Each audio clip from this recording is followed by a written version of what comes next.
It used to be your gatekeepers were radio program directors, A&Rs, maybe, who worked at a record company. Those people's power has diminished significantly. Y'all listen to this, and then we will discuss. And the topic is related to gatekeepers in hip hop. Okay. All right.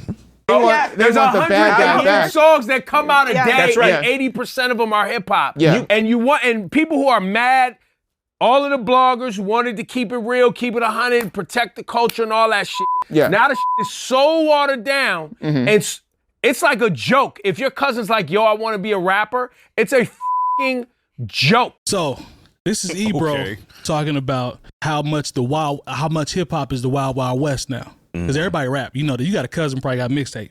I can go outside and bump into somebody that got a mixtape right outside of where we are. So everybody rap, got a podcast, got something. So the floodgates are definitely open as it relates to hip hop. I hadn't seen so many mixtapes.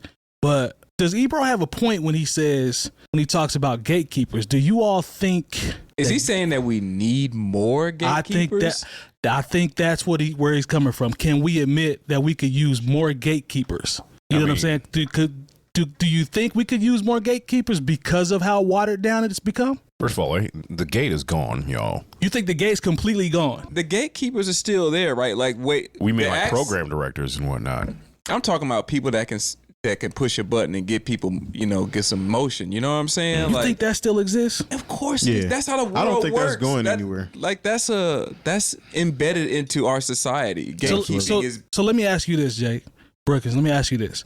So with that being said, with you saying that the gatekeepers are, still in effect, right? This just might look different. Absolutely, 100%. If you believe that, then how have we gotten to the point where everything is so accessible?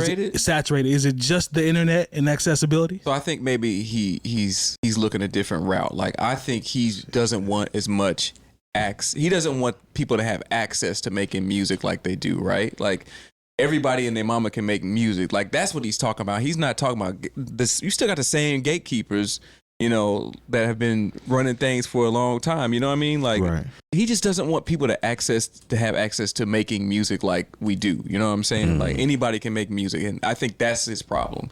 He thinks everything's watered down, of course.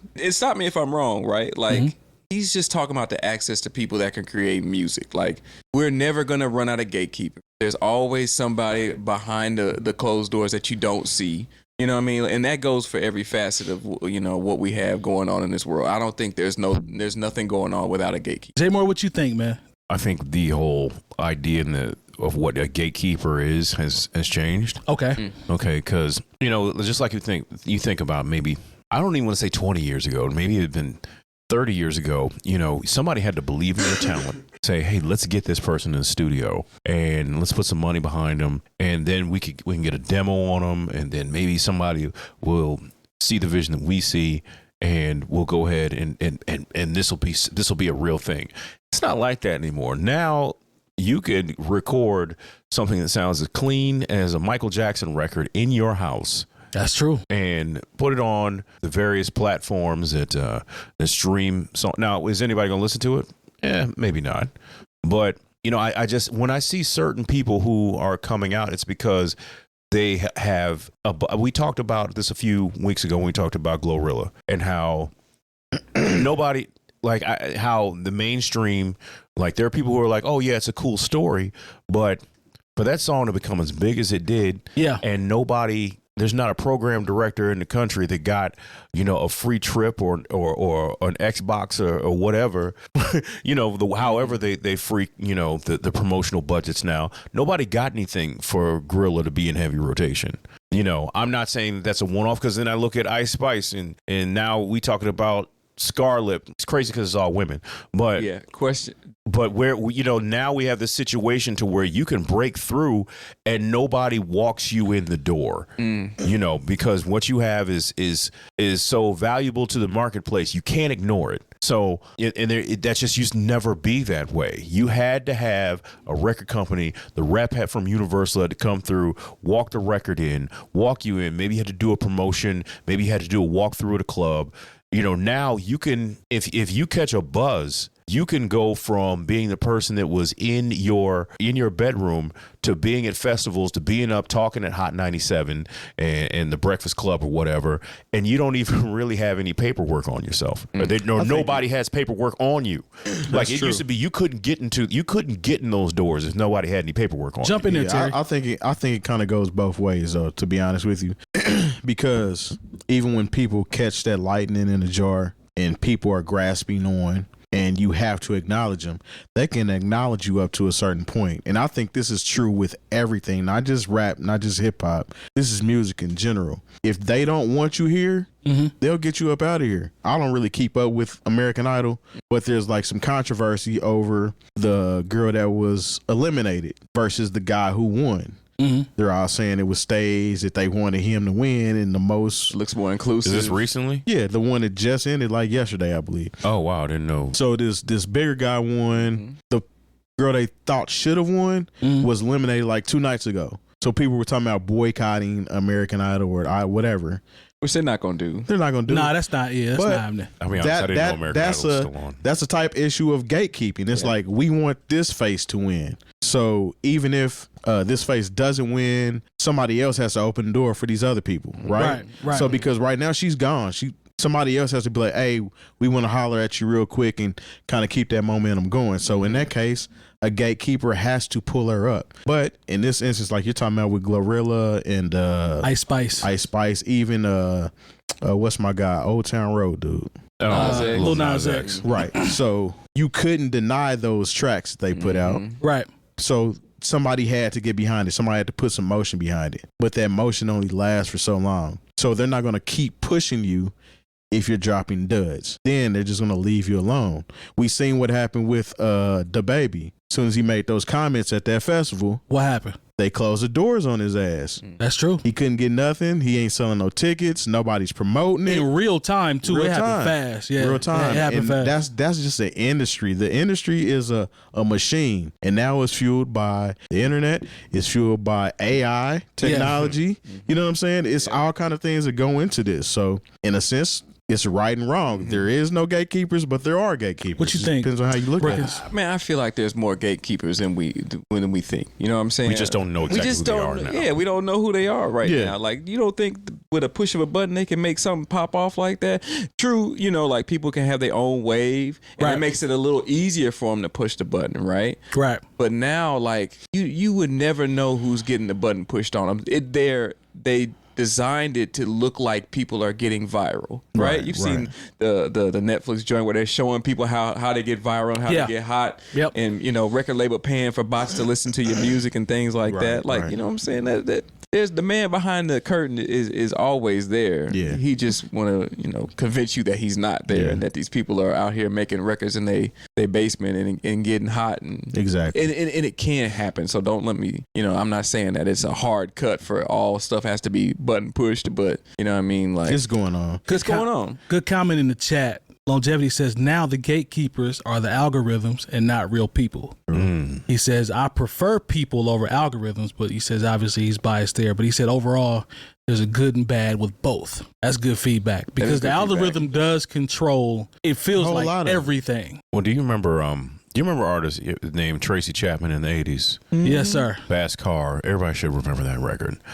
She came out and literally somebody she was working at like a coffee shop or something in college, and somebody who had a father that worked at a record company said, I really like this song. You should check it out. Now, mind you, this was the 80s where everybody was into the image of things. This is when everything was super image conscious. Got to be on TV. Got to have this. Got to have that. And somebody's literally said, hey, I just like these songs that this girl sings in this coffee shop. And she was discovered, sold 10 million records. And I'm like, that would never happen today, because regardless of her talent, regardless of how good the songs are, say you try to sell Tracy Chapman just based, on, now we're super image conscious. Right. Because I think this is a little bit of a tangent here. Think about how Young M.A. had him for a minute, for a quick minute. Oh, she had him. But now you have all these other young ladies who are out here who who are doing the aggressive music and coming out with, you know, somewhat, I'll just say, alternative lifestyle energy, but they don't look like her.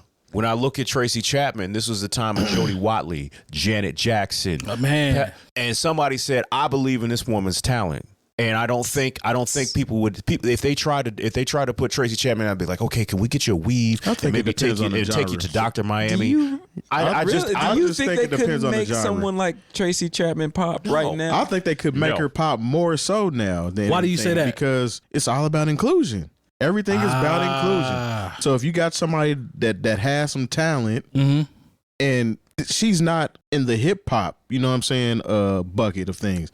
She was a different type of artist. She was what would you consider her? Like alternative, I don't know, folk music, folk, acoustic, folk, something, yeah. I think somebody like her would actually be a fresh breath for a lot of people right now because nobody like that exists or it's not on people's radar. Just like Nicole is bringing up how the underground doesn't care about gatekeeping. That's very true, but everybody doesn't have the same ears and know-how to find and listen to music as music purists, so to speak. So a lot of us aren't necessarily looking for gatekeepers because we know how to listen and find and dig the music that we like. That's a good point. But the masses are looking for somebody to tell them what to listen to. Just like we can be listening to something that's been dope for 2 and 3 years and we've been trying to push it on somebody and then they don't like it until this person tells them to like it. Then it's the best thing they've ever heard in their life. You know what I'm saying? Just to piggyback on what you were saying about nowadays, not like if we're able to like push somebody like Tracy Chapman, we are in the inclusion era, right? Yes, right. And like being different can be good, and that can be good for marketing. I mean, I think you hit it right on the head, bro. Like, there's so many people now that we do not know that are absolute superstars. Yes, and you can see that from people coming into town, like people I've never heard of before, end up working their shows or whatever. You one. You got one? Yebba. Yeah. I know who Yebba is. You know what I'm saying? I'm a fan. There is somebody for everybody. I'm telling you, people really gravitate towards the most known unknown, so to speak. I mean, even when we talk about Lizzo's rise of fame, she wasn't really out here busting her ass open. She wasn't doing that when her first single dropped. Right. But she wasn't doing everything that she's doing now. She kind of evolved into this hypersexual bigger woman, so to speak. Right. That people are still gravitating towards. So I think she could have still made it being who she is, without doing all the hypersexual stuff. Well, I wouldn't even say the hypersexual because, like, I remember seeing her on Deezus and Mero when they were still on Vice. So this is a while ago, and she was on there, but because she had a connection with Prince. Prince was a fan of hers, and like she talked about how she played 11 instruments and this, that, and the third. Very talented. It wasn't until later on that like she led with the fact that she's fat.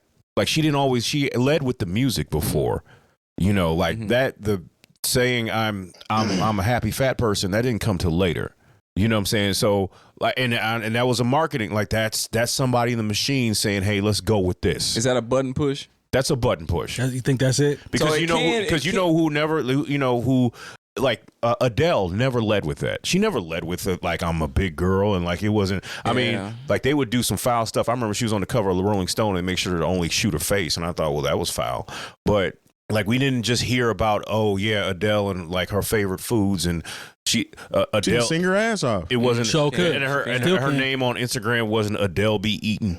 You know what I'm saying? Like so back to the well played. Back to the Tracy Chapman. Shout out to Tracy Chapman because this is crazy. So we can push somebody like Tracy Chapman today. I think it's so much harder. It's so much harder because, especially with female artists, you see what it is, man. Like I said a couple weeks ago, they lead with everybody either being drug related or sexual. And if you don't fit into those lanes, it's so hard to be pushed. Like even somebody as talented as SZA, when you look at her visuals now, She got that work done. and like I said, there's a pressure to get that work done because here's somebody who sold all these records, had all these accolades, and still had to feel like, okay, I need to do these things. But sometimes that stuff is work these personal. records, and you're right, that's personal. Sometimes that stuff is personal. But because sometimes that'd be like, she if did you- her thing without having to do that. Yeah, but sometimes I'd be like, if you just did this, and all you got to hear is that one person I can't say see it. TDE telling her that. I think that was all can't see her. There are parent companies to these companies. You're right. Well, I think Gatekeepers to the gatekeepers. I think that I think there's actually more room, and I think there's more. Terry used a great example. I think there's more Yebbas out there. And when I say that, I mean, I see them through, we talked about the algorithm suggestions when you go through Instagram. Oh, you like this, and you'll start seeing something else as it relates to artists and creatives. And there's multiple young ladies that I've come across that playing 3 or 4 different instruments that have a paid ad that's on Instagram. And I'm like, yo, this person has, I don't know, 25 or 30,000 followers on Instagram that I've never heard of that makes great music. That's the person that comes to the Silver Center or comes to wherever and will sell that mug out on the low, and we have no idea who they are. I think there's a huge section of that, if you will, in the music industry. Now, are they getting pushed? Do they have Lone? I think Lone spoke to the about a budget in the comments. Are they getting the backing? No, because you'll never hear them on the radio. That's what I'm. And honestly, who cares? Exactly. I know it sounds crazy, but like, at this point, it's almost like, who doesn't care about gatekeepers? People who don't even put out clean versions of their albums.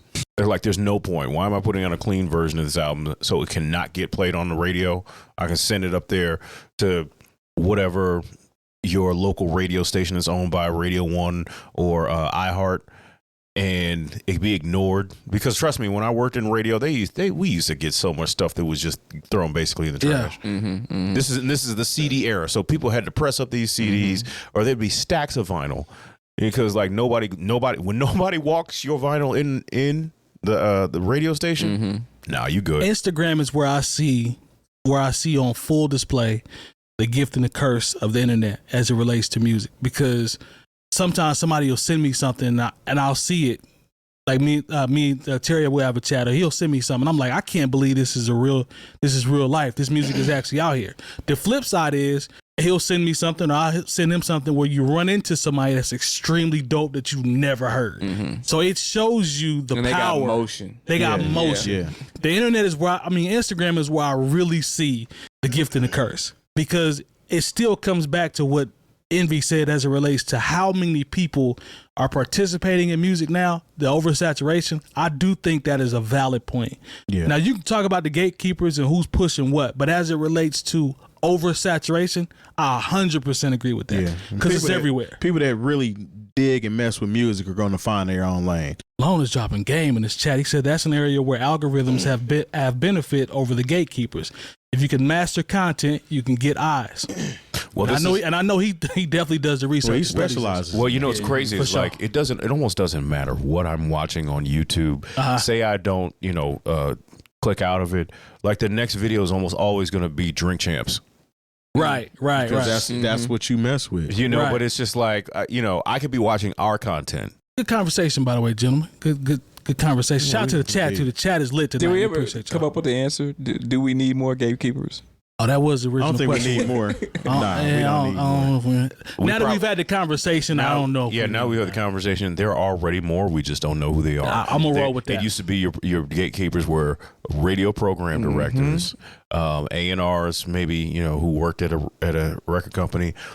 Those people's power has diminished significantly. And now it is real. The people who put those playlists together on Apple Music or Tidal.